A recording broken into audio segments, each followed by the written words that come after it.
If you're a heating and air conditioning technician or even a salesperson and you're about to go in for an interview to get a new job, what are some of the questions you should ask about money and why do they matter?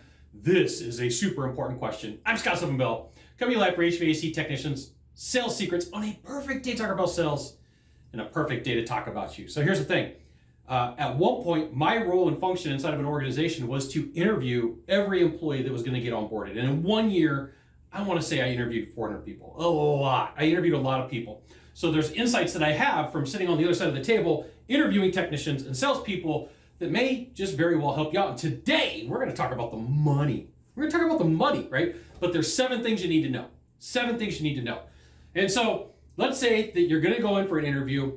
You should say, hey, what metrics do I need to meet?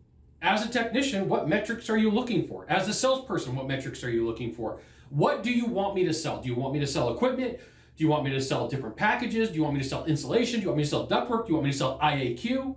If you are a technician, how many maintenances do you need to sell? What does the company want for maintenances? Is it 30% of calls, 40% of calls, 50% of calls? What's that metric? If you're a technician, how many leads do you need to set? So if they say, hey, for us at our organization, the way that we look at it is anything that's over 12 years old is an opportunity for you to have a conversation, right? Okay, great. So if I go on 10 calls that are over 10 years old, how many of those should I be setting for a lead? Or if you're a senior tech or a selling tech, how many of those do you want me to sell? These are the questions that you should be asking inside of a job interview. Number 2, how will I be paid? It's about the money, right? How will I be paid? Am I paid hourly versus parts? Is it a hybrid?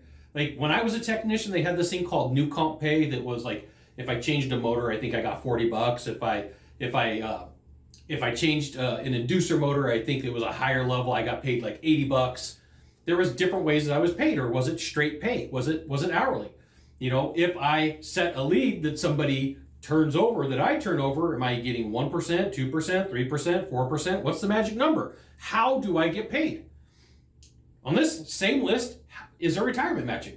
Like, do you match on benefits? If I put in 4%, do you put in 4%? If I put in 3%, do you put in 3%? And that works to your favor in the long run. What and how are income increases calculated? How do you calculate an income increase? What do you do for an income calculation? How does that work? Right? I've been here for 6 months. I've hit all these metrics. What's the pay plan look like? What's the healthcare? Now, I live in California, so the rules may be different depending upon where you are in the world. You may live outside of the United States. I don't know. Can't answer the question for you. Are there bonuses? Right? Are there bonuses? And my favorite thing in the world, step-up basis. So if I hit 50%, what's my bonus? If I hit 55%, what's my bonus? If I hit 60%. So you should be able to argue against this if someone goes, well, why would I pay you more for being better? And you'd say, I don't know, because it costs you less for marketing, costs you less for lead acquisition, costs you less across the board. If I'm doing double the work and setting double the leads, it would only make sense to pay me more, right? There you go. You just got a price increase and got an income increase. And if you're a business owner and you got somebody who's coming in and saying, I'm going to hit these goals and metrics, think about what it doesn't cost you for marketing to have somebody go out there and actually set leads and set appointments at a higher pace, okay? And are there spiffs? What are the opportunities? Is this process gamified? Do you have the opportunity for me to do something different and make more money? And this is why you should join HVAC Tech Secrets. I'll give you the goods. Not in the Facebook group, not in the YouTube channel.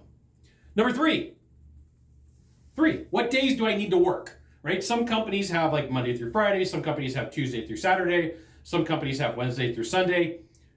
If you're at a bigger organization, they may work something like that, and they may not. Is it a split appointment? Do I start at like 12 o'clock in the afternoon and work until 8 o'clock at night? Do I start at 4 o'clock in the morning?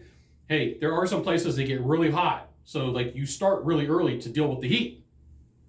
Are there blackout dates? Like, are there vacation days that I can't take? I already have a vacation set to take my kids to Disneyland, July 27th. Is that going to be a problem? Like, if there's ever a time to talk about vacations that you're going to take, it should be in a job interview, and clarifying it very cool. Number 4, what areas would I be working in?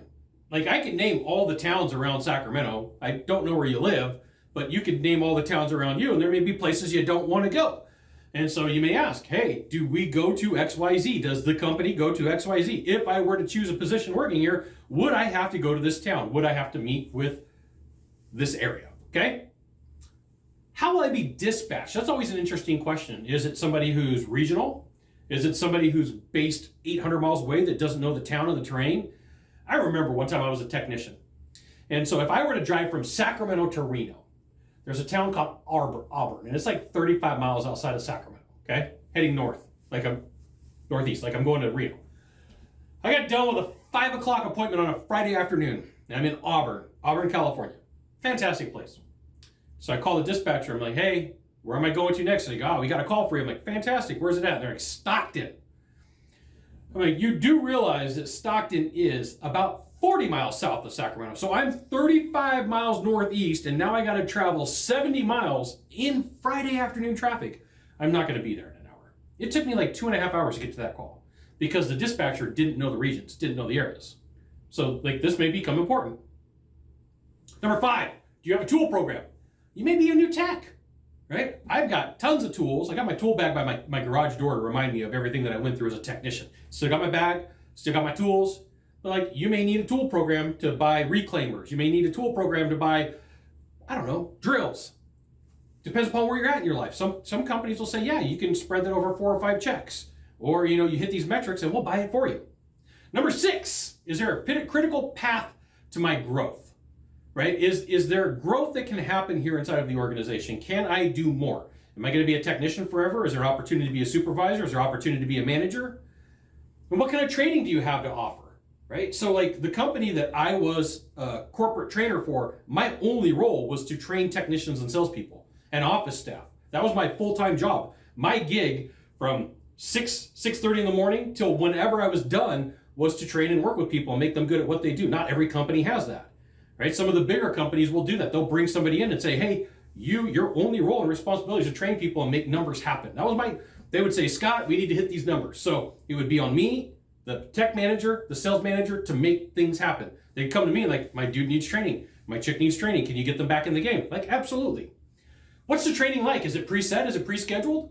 Is it every week? Is it once a month? How long is it? Do you bring in trainers? Like, I want to increase my skill set, my goals, my talents, my capabilities. I want to be better at what I do. Number 7, what will I be driving?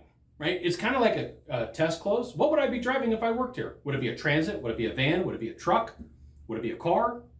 Like, would it be from 1980? Would it be from 1990? Would it be a newer vehicle? Like, what's the expectation? Do I get a gas card? Do I have to take care of maintenance? Like, how does all of this work? And I'm going to give you a couple of bonuses here. One is an assumptive close. Great, like the company, like everything you said. When do I start? That's your close. That's what you could do. And if they say, hey, look, we're not really set on one specific person, you can set up a follow-up just like it's a sales call. Great. Today's a Monday? Yep, today's a Monday. When do you believe you're going to be making your decision by? We're going to be making it by Thursday. Would it be all right if I called you on Thursday at 1 o'clock? Well, we'll call you.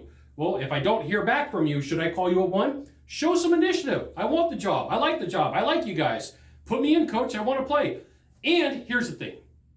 If you're good at what you do, not aggressive, not crazy over the top, and you know that you like the company, like you could throw out a close like this and say, hey, look, here's the thing. I do have a couple of other options. I really would like to work here. Are you really going to let me walk out the door? I've got the skills, the talents, the capabilities. I've got documentation proving what I can do based upon years. Are you really going to let me walk out? Because somebody else is going to pick me up instantly. I've got 2 other interviews. Okay? Not aggressive, just like matter of fact, if you want it, you want it. If you don't, you don't. You got 1 of 2 things to do from here. Find the subscribe button or the follow button. Click on it. Every time I send out a video, you'll get an update that says HVAC Technician Sales Secrets sent another fantastic video. You should check it out, which you should. We'll see you soon.